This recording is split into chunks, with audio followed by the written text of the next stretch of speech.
राधा जी एक आम मध्यम वर्गीय परिवार की मुखिया थी। वे अपने बेटे शुभम और बहू मनीषा के साथ रहती थी। एक बेटी सीमा थी जो कि शादी के बाद अमेरिका में बस गई थी। राधा जी के पति की मृत्यु बहुत पहले ही हो चुकी थी। शुभम और मनीषा की शादी को 5 साल हो गए थे, लेकिन अब तक उनकी कोई संतान नहीं थी। राधा जी की बहू मनीषा भी जॉब करती थी, जो कि राधा जी को बिल्कुल भी नहीं सुहाता था। वे जल्द से जल्द दादी बनना चाहती थी, लेकिन मनीषा और शुभम यह अच्छी तरह से जानते थे कि अभी मनीषा का जॉब करना कितना ज़रूरी था। राधा जी अपने बेटे शुभम से इस बारे में बात करती तो शुभम किसी न किसी बहाने से बात को टाल देता था।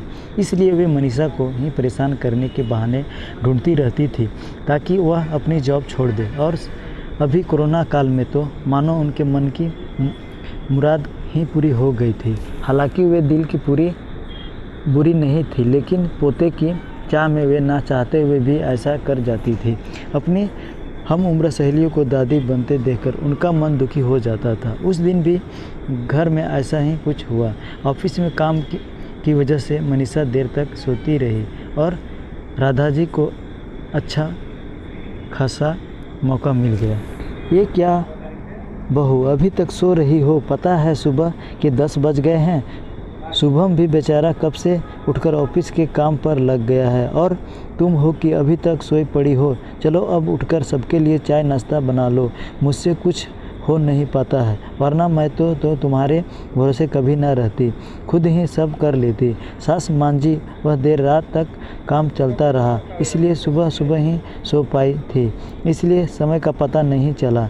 आप चलिए, मैं अभी जल्दी से आती हूँ। हाँ ठीक है, मेरा कुछ नहीं, पर शुभम को देख लो, उसे कुछ चाहिए तो नहीं, कब से उठा है बेचारा। ये भगवान मुझे जल्दी से ठीक कर दे ताकि मैं ही अपने बेटे का ध्यान रख सकूं। राधा जी ने अपने बहू अंदाज में कहते हुए कहा। मनीषा ने घड़ी देखी तो वाकई 10 बज गए थे।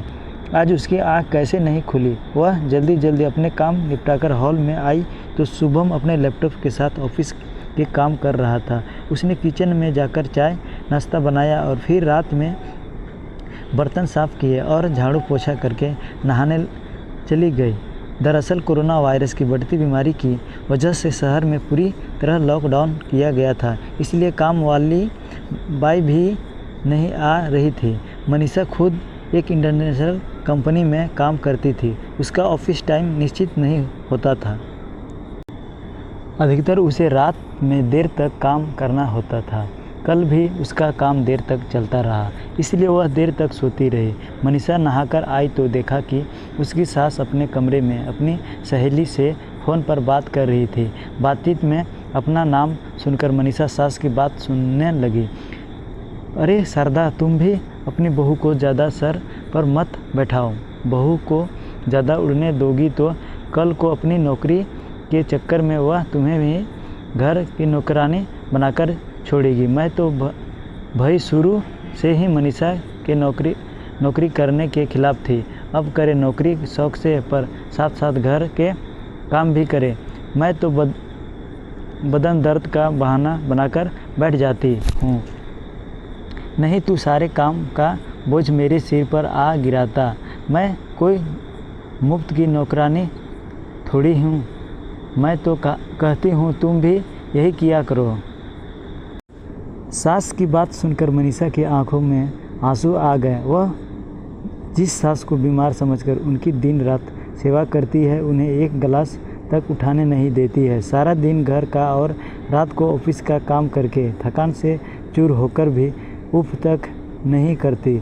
उसका यह फल मिला है। उसे माना वे नौकरी के खिलाफ है, मगर यदि घर की किस्त नहीं होती तो वह भी कभी नौकरी नहीं करती। शुभम का बोझ कम करने के लिए ही तो वह नौकरी कर रही थी।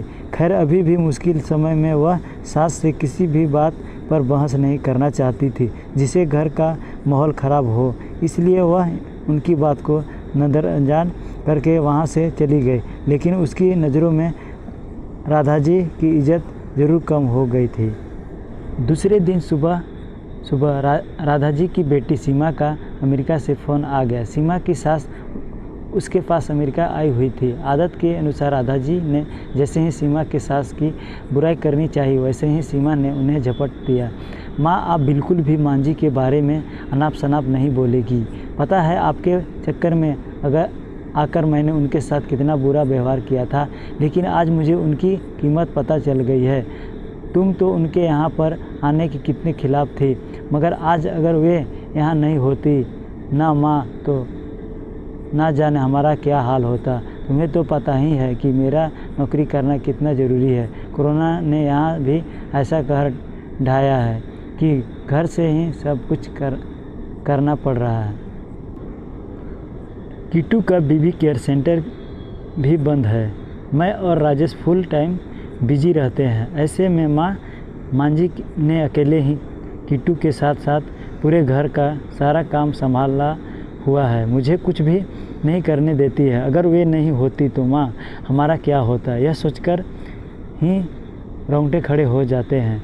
सच में माँ, वे कोई साधारण महिला नहीं है, बल्कि मेरे लिए तो देवी के समान है। मेरे इतना अपमान करने के बावजूद। और सीमा रोने लगी। उसने फ़ोन कट कर दिया। सीमा की बात सुनकर राधा जी की भी आंखें पर आई। उन्हें अपनी भूल का एहसास हो गया था। मनीषा तो वाकई उनका कितना ख्याल रखती है।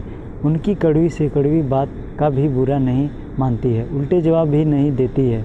वाकई अभी का समय तो एक दूसरे को हौसले देने का है, सारे गिले शिकवे भुलाकर एक दूसरे की मदद करने का है। तो फिर वे स्वार्थ में कैसे आंधी हो गई थी, इतना कैसे गिर गई थी कि ऐसे मुश्किल समय में अपने ही परिवार की सहायता नहीं कर सकती।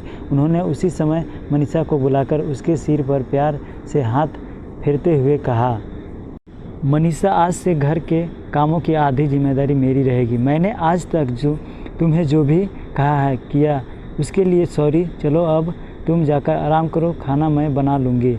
इधर सास का बदला हुआ रूप देखकर मनीषा की भी आंखें में खुशी के आंसू आ गए और अपनी सास के प्रति उनके मन में फिर से पहले वाला सम्मान वापस आ गया था। शायद हमारे जीवन में मुश्किल समय आता ही इसलिए है कि हमें एक दूसरे की अहमियत का पता चले। अपनी गलतियां का एहसास होने और आगे बढ़कर माफ़ी मांगने से वाकई इंसान छोटा नहीं बल्कि बहुत बड़ा हो जाता है, राधा जी की तरह।